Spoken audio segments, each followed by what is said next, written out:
Bonjour et bienvenue à Juste un moment. Dans un épisode précédent, je vous ai parlé du Tour de France, la course à vélo. Aujourd'hui, nous allons suivre un autre tour à travers la France ainsi que dans les territoires d'outre-mer.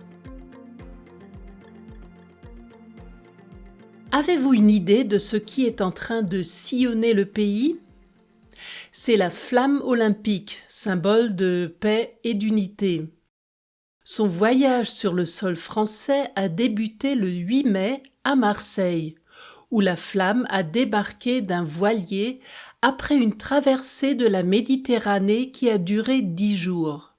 Elle parcourra un total de 12 000 kilomètres sur tout le territoire national, dans l'Hexagone et en Outre-mer, en mettant en valeur le riche patrimoine français. La flamme passera donc par des sites historiques, naturels, gastronomiques, culturels et, bien entendu, sportifs. Parmi les sites historiques, il y a la grotte de Lascaux, le mont Saint-Michel, les plages du Débarquement, le site archéologique d'Alésia, que j'ai mentionné dans l'épisode 108 sur Vercingétorix, les remparts de Carcassonne, le château de Versailles. Pour ce qui est des sites naturels, on peut nommer la vallée du Mont-Blanc ou les gorges du Verdon. Le musée de la BD à Angoulême, le palais des festivals à Cannes ou Roland-Garros accueilleront également la flamme olympique. Le 23 mai, la flamme sera à Bordeaux, puis remontera dans le nord-ouest de la France. Elle poursuivra son périple dans les territoires d'outre-mer du 9 au 17 juin dans le cadre du Relais des océans. Elle visitera la Martinique, la Guadeloupe, la Nouvelle-Calédonie, la Guyane avec le centre spatial de Kourou et la Polynésie française, théâtre des épreuves de surf durant la quinzaine de compétitions.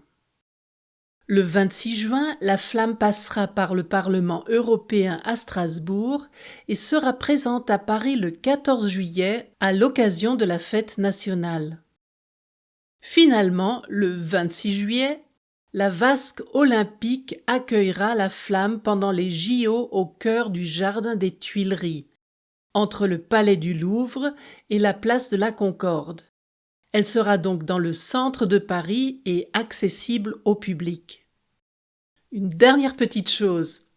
Le titre de cet épisode fait référence à une chanson culte de Johnny Hallyday, chanteur français très connu, décédé il y a 7 ans. Ce tube a été composé pour ouvrir un concert de Johnny au Stade de France. Allez écouter la chanson et dites-moi ce que vous en pensez.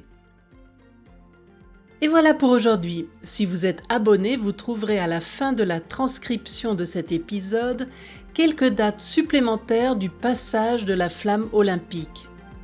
En tant qu'abonné, vous avez accès à toutes les transcriptions, il y en a plus de 100, aux activités qui les accompagnent et au vocabulaire expliqué.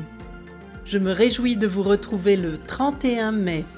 D'ici là, n'oubliez pas de me suivre sur Instagram et Facebook pour ne rater aucune nouvelle.